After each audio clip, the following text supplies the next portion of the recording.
В этом году нынче запланировали совместно Международным фондом «Дети Саха-Азия» с уполномоченным по правам ребенка, также вот наш Центр для детей и юношества Национальной библиотеки, конкурс чтецов Якутия, наш общий дом, посвященный году консолидации в Республике Саха-Якутия. Это семейный конкурс, будут участвовать по 2, по 3 члена семьи. Основной чтец – это ребенок, но также могут участвовать и мамы, папы, бабушки, дедушки. Сам конкурс проводится для детей 10 до 14 лет. Конкурс в очной форме проводится в Национальной библиотеке, в историческом зале. Да, это вот самый красивый зал, по-моему, в нашем городе. Да. Ну, а в заочной форме, да, родители могут присылать заявки до 19 марта.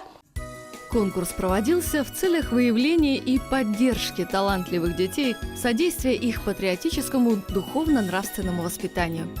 В этом году год консолидации, как сказал наш глава Айсен Сергеевич Николаев, и поэтому мы избрали тему «Якутия – наш общий дом». О чем должна идти речь? Речь должна идти о патриотизме к нашей республике, о консолидации народов разных национальностей и конфессий. Это укрепить нашу дружбу народов. Семейный конкурс чтецов традиционно проводится по инициативе Международного детского фонда «Дети Саха-Азия» и уполномоченного по правам ребенка в нашей республике для утверждения значимости роли семьи в обществе. Победители конкурса получают главный приз от фонда – поездку в Москву.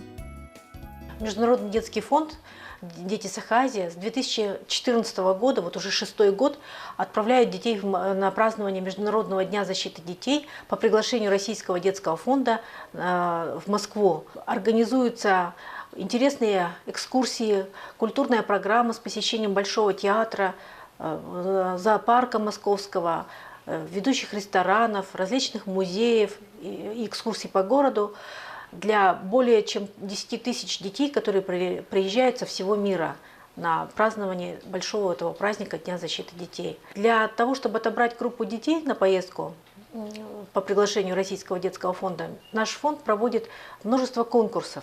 Один из них – это конкурс семейного чтения. Победителю этого конкурса будет главный приз – поездка в Москву на празднование Международного дня защиты детей 1 июня. Я хочу, чтобы родители активно подключились к этому конкурсу, вместе с детьми выбрали хорошее произведение и подготовились, чтобы ваш ребенок победил в этом конкурсе.